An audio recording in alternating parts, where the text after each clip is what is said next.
Hello and welcome to the South Carolina Lede. I'm your host, Gavin Jackson, and this episode was recorded on December 2nd, 2022 from A.T. Shire's home in Columbia. Just so you know, some of the information in this podcast may have changed by the time you've heard it. This episode features a look at the potential Democratic presidential nomination calendar and what it will look like in 2024. Hint, South Carolina is going to be the new Iowa, just without the caucus chaos. We hear from former Governor Nikki Haley about her plans for 2024 and her takeaways from the midterms. In business, we have fresh national unemployment data that's good, but also bad? We explain. And in medical, Tut Underwood talks to experts about whether the pandemic is over yet. Also, we want to hear your stories, folks. That's why we got a voicemail box set up to hear about your daily life in these more certain times. Let us know how you're doing, 803-563-7169. It's the holiday season, so make sure you tell us what you're doing during this time of gathering, of joy, of light, and peace and harmony. Here at the Lede, we love hearing from you. That's the best present you can give the Lede. Unless you want to become an ETV endowment member, you can also do that too. One's free, one costs as low as $40. But what we're asking for right now is just a quick call. 1 3-minute long call, 1, 2, 3 minutes, doesn't matter. 803-563-7169. Now for the latest in South Carolina. Currently, the spread of COVID-19 is low according to county-level data from the Centers for Disease Control and Prevention. For the week ending November 26, there were 2,960 COVID cases reported to DHEC and 8 deaths. Cases rose by 5% week over week, while deaths fell 53%. On average, 221 South Carolinians were hospitalized with COVID-19 last week. 31 were in intensive care, and 11 were on ventilators. Currently, 53.6% of eligible South Carolinians are fully vaccinated from COVID, and 21.2% have received a flu shot, according to DHEC.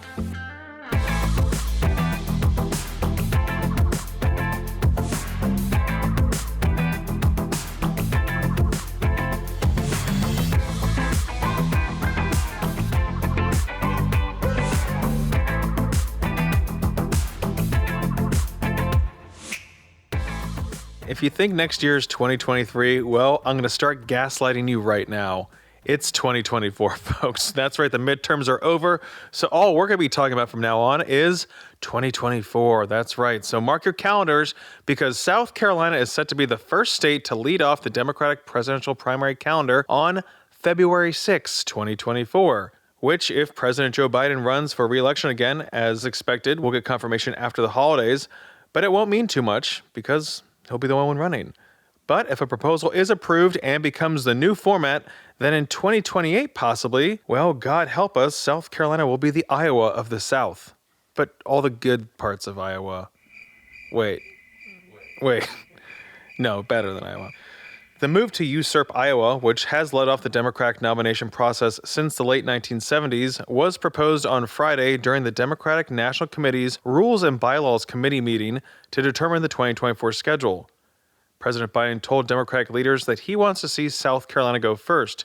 He also sent a letter to the Rules-Making Committee for the party on Thursday that, while it didn't specifically mention which states should go where, the 5 principles he mentioned made it pretty clear which state he'd like to see first. For example, Biden writes, quote, "For decades, black voters in particular have been the backbone of the Democratic Party, but have been pushed to the back of the early primary process.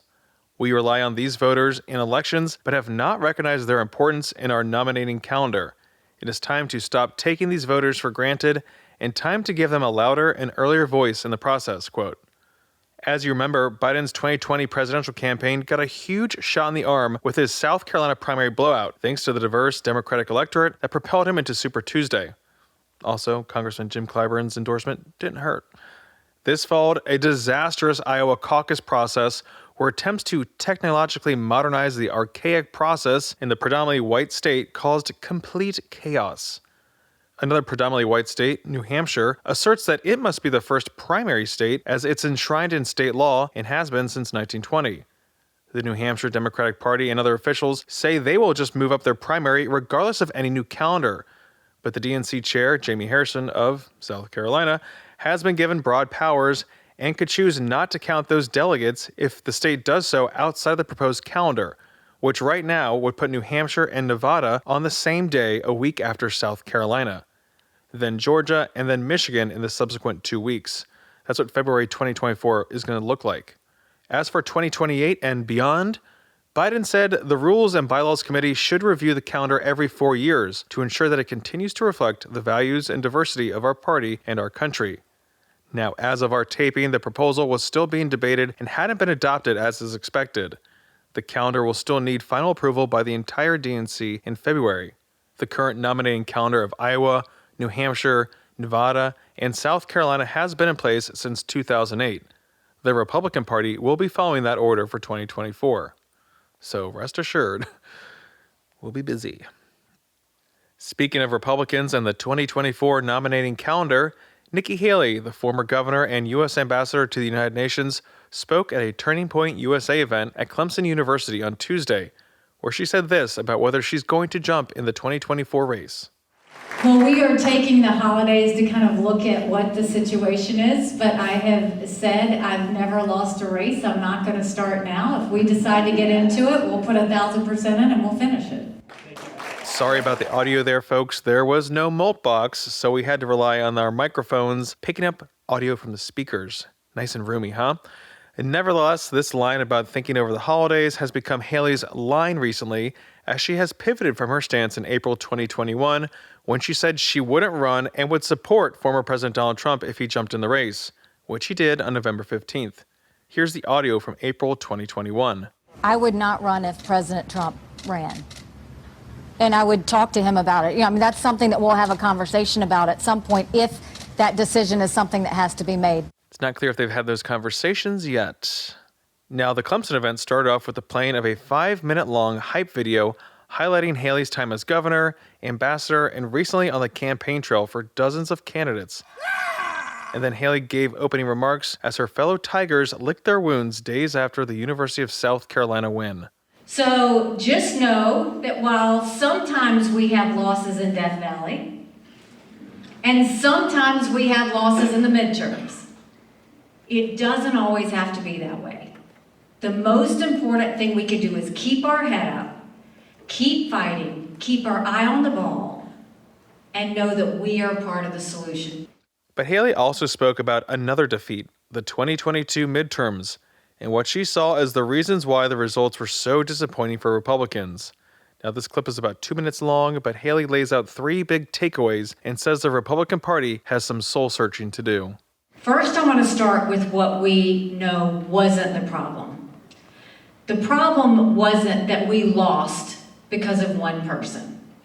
It's not the case. The problem is also not the fact that we had bad candidates. That was not the case. I personally endorsed over 60 candidates, campaigned in over 80 events. We had really good candidates. Not all were perfect, but they brought different backgrounds, they brought different experiences, they were fresh blood. I would have loved to have seen them do what they needed to do.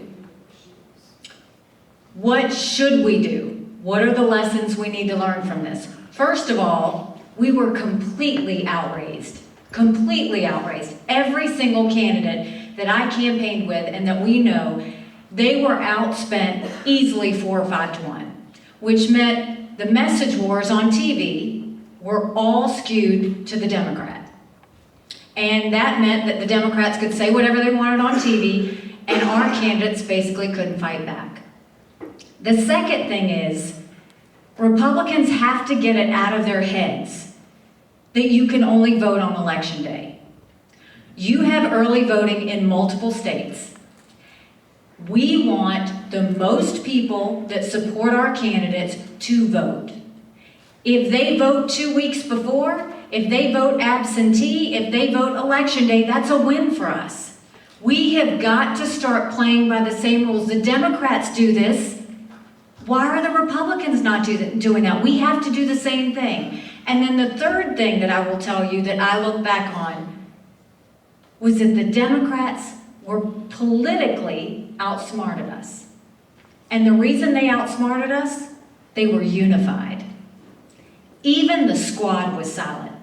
Even the squad stayed quiet on what they thought was wrong with the Democratic Party. And what did the Republicans do? They fought each other and the Democrats. And so when you have that kind of chaos, what did that tell the American people? That told the American people that we were not unified, but more than that, the American people don't want a party that's in chaos. And on the way out, Politico reported that South Carolina's Supreme Court has unanimously ordered former White House Chief of Staff Mark Meadows to testify to an Atlanta area grand jury investigating Donald Trump's effort to overturn the election in Georgia. The court wrote, "We have reviewed the arguments raised by Meadows and find them to be manifestly without merit." The decision affirmed a lower court's ruling requiring Meadows to testify to the Fulton County grand jury investigation led by District Attorney Fani Willis. Meadows was initially scheduled to appear for testimony on November 30th. He is also a resident of the state of South Carolina, hence the state Supreme Court's involvement. And Senator Lindsey Graham, you remember he went through a similar thing here. He testified last week before that special grand jury.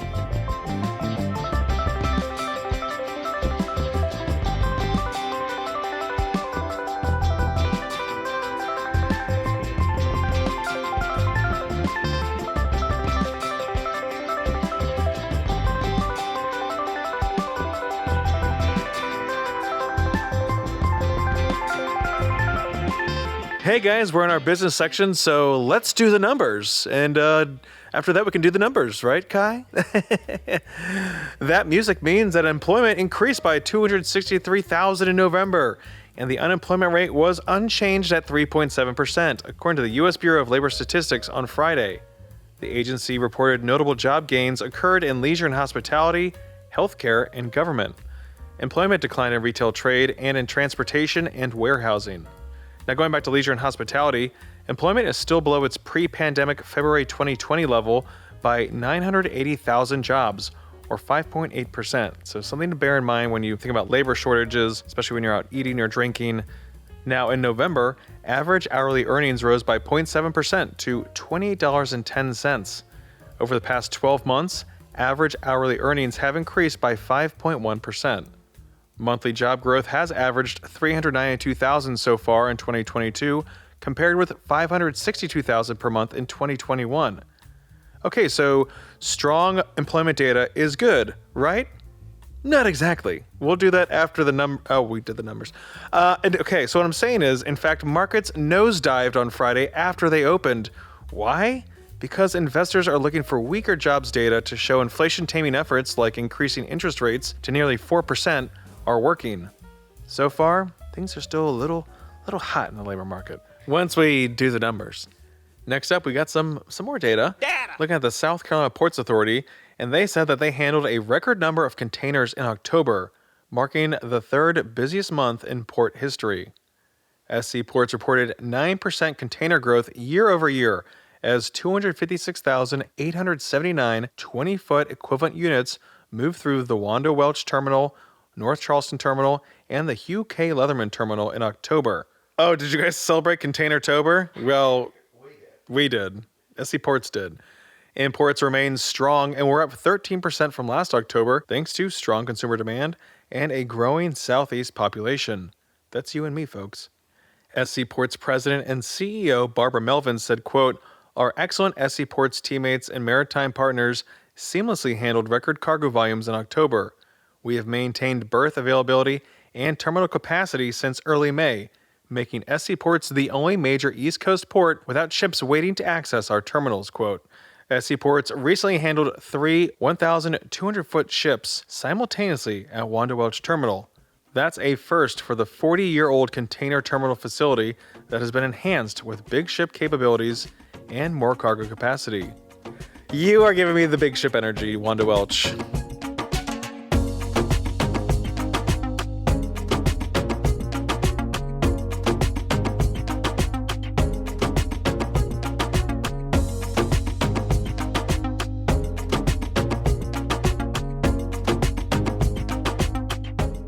Okay, pop quiz, folks. Is the COVID pandemic over?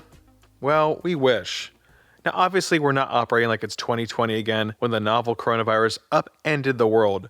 The virus is still with us and claiming about 330 Americans a day and hospitalizing some 21,000 on any given day, even while we have vaccines and bivalent boosters widely available. But South Carolina Public Radio's Tut Underwood has this report on what experts in our state have to say about the current status of COVID. By now, most people have gotten the COVID vaccine or multiple vaccines.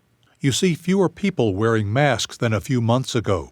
Even the president declared recently the pandemic was over. But is it really over? According to Prisma Health infectious disease physician Dr. Helmut Albrecht, it's a little of both. Objectively, it's not over. We are seeing many cases in most countries around the world. So by definition, the pandemic is not over. But what he meant is that the emergency situation and the emergency declaration is over. I think there's some validity to that. University of South Carolina economist Joey Von Nessen has not detected an end to the pandemic in his area. Certainly not from an economic perspective. We're still dealing with the effects on the economy, and that's going to take some significant time to play out, and that will extend well into next year. Albrecht said since people have the vaccine and deaths and hospitalizations are down locally, it's understandable that they would believe the pandemic is over. The sense of a real widespread disaster is over. It's not on the first page of the newspaper anymore. So in that way, our feeling of a pandemic is over. The pandemic itself isn't.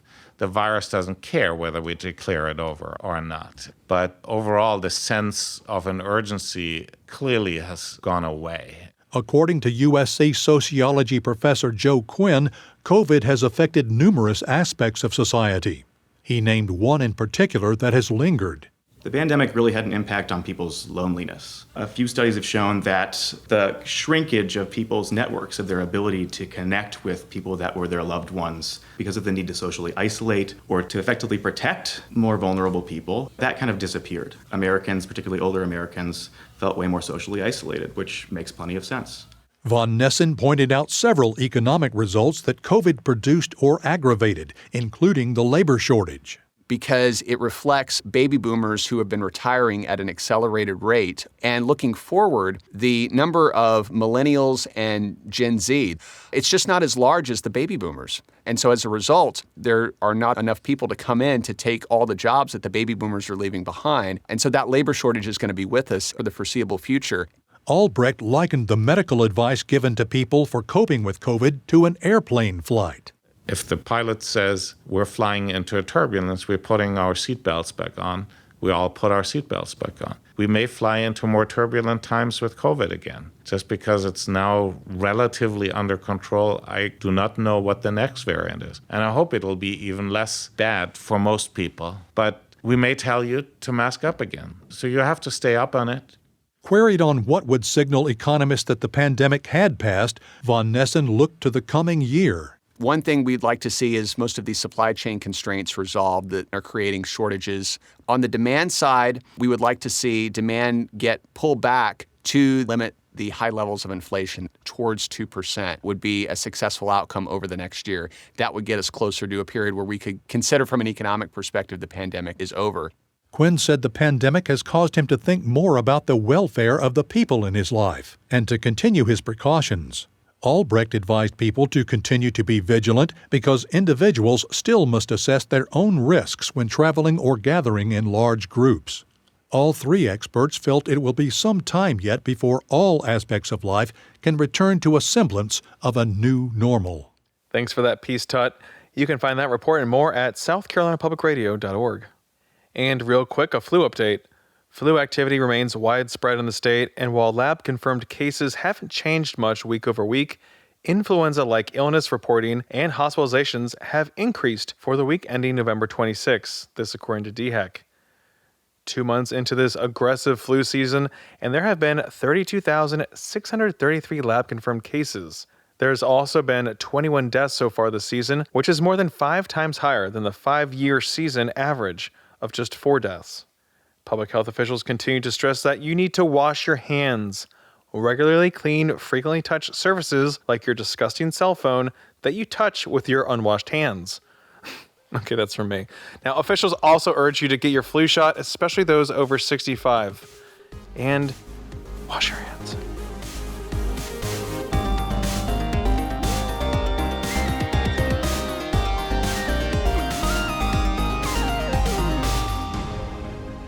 Welcome to the wind down section, our little break from the news. We talk about life during the pandemic, and we want to hear your stories as well. Tell us how you're handling things, how this year's holiday season's going / flu season, how you're handling both of them. How are you guys feverishly buying Christmas presents or holiday presents, whatever you want to call it? There's definitely a fever involved. I do know that Caitlin had a wild fire in her eye last night. Oh, there was good consumerism. There was warms nothing my heart. I either wasn't helping her pick presents or I wasn't filling out my personal Christmas wish list for her family. Why can't you just be a better consumer? Oh my God.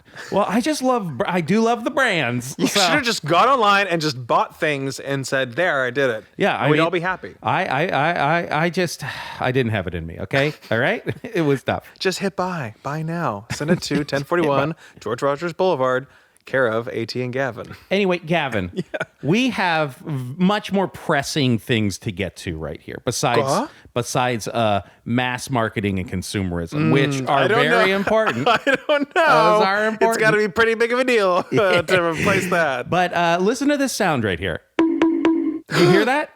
That is the sound of an empty hopper. God. Yes. Because we're using our last voicemail right now. But there's got to be more, though, right? There's not. What do you mean there's not? We released our whole strategic reserve Oh, earlier. my God.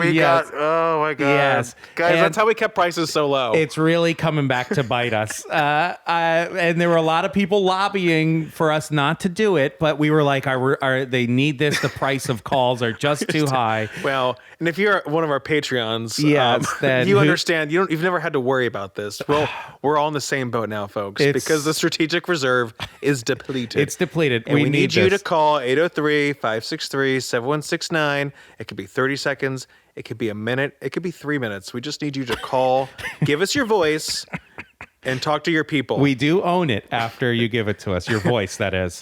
we were talking about how we're going to start cold calling everyone who's already called us. Hey, what are you thinking about? We are recording, by the way.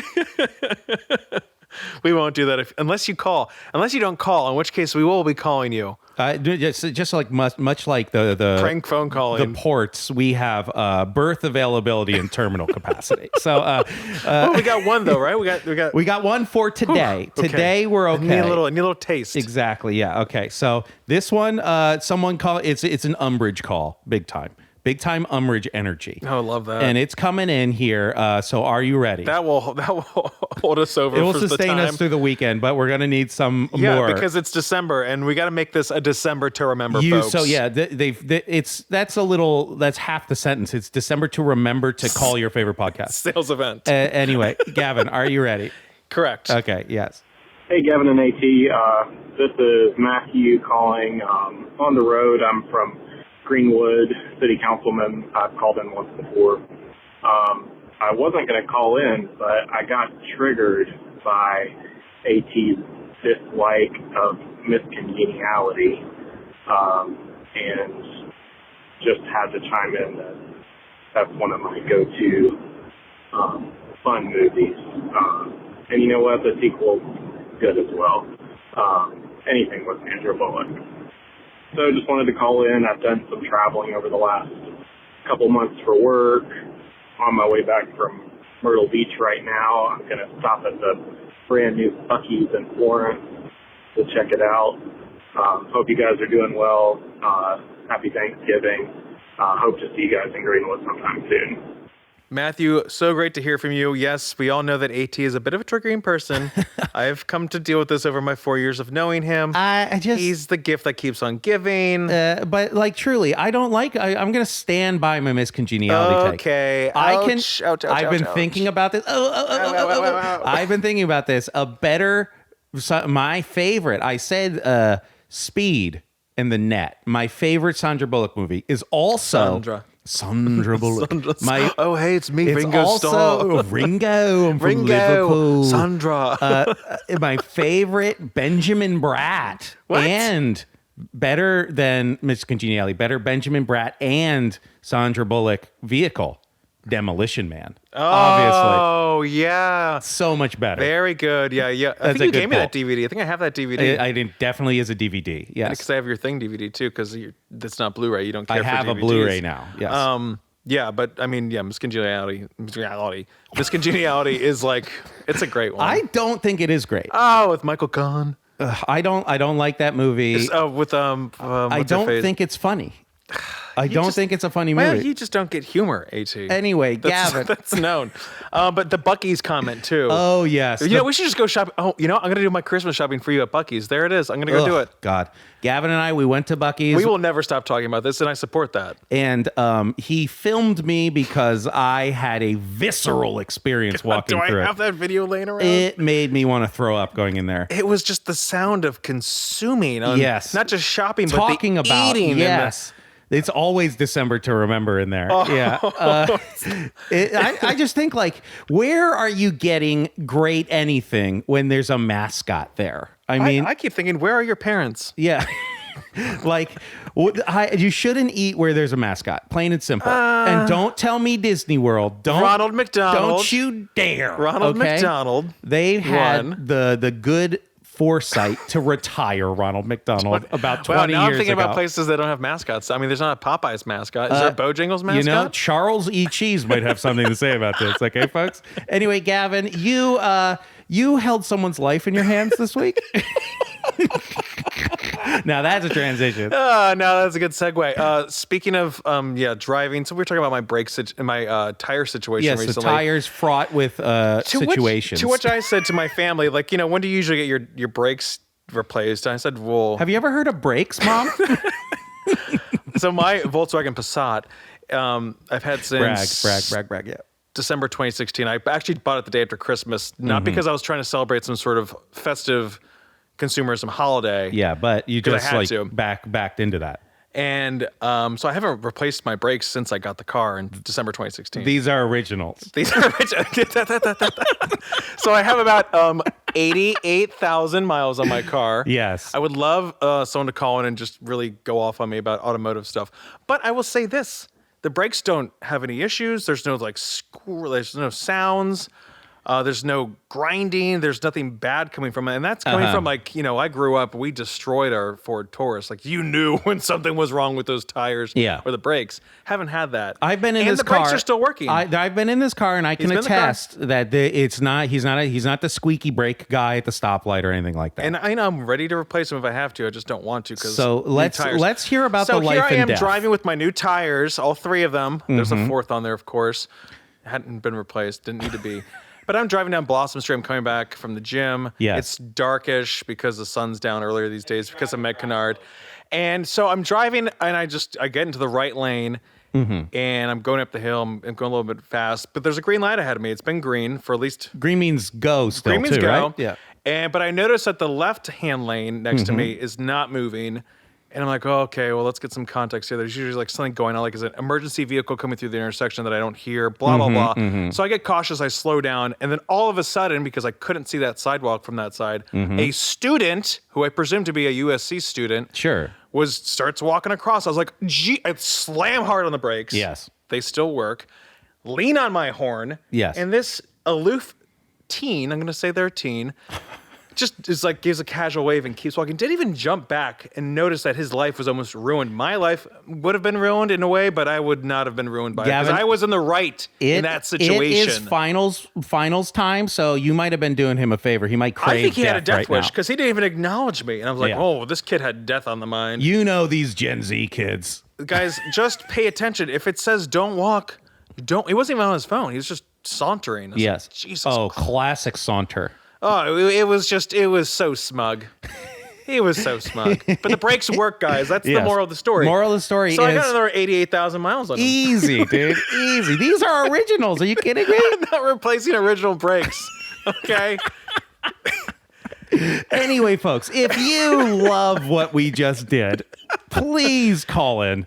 We need it. What's that NPR show? What? Cling and Clang? Oh, click and clack. Cling and clack. It's car talk. It's car talk. Car talk. We should have done the whole thing in car talk voices. God, that just all of them. All of them sound like my grandfather, And it's too much for me sometimes. Anyway, thank you for listening. Please call in. Again, listen to the sound. That's an empty hopper. That's not good. Jesus. Ports are open. Capacity available. Okay. We haven't had an empty hopper in weeks, months. It's scary. Okay. I forgot about this fear. I hope I can sleep tonight. Anyway, have a good weekend. Be safe. Go Birds, as always. And what does AT say? Go Birds. And watch 1899. Anyway, Gavin, say goodbye to him. All right, folks. Be like Matthew and give us a shout. Help the hopper out in these holiday times by calling 803-563-7169. You can also leave us a review on Apple Podcasts. That's also a great Christmas present. Zero cost. Also, if you guys want stickers, little stocking stuffers, give us a shout on Twitter. DM us on Twitter your address, and we will send you some stickers. They're free. I'll send them to you for free. Twitter at SELeapod. And you can also stay up to date with the latest news on SCETV.org and SouthCarolinaPublicRadio.org. And don't forget to support your local newspapers. For the South Carolina Lede, I'm Gavin Jackson. Be well, South Carolina.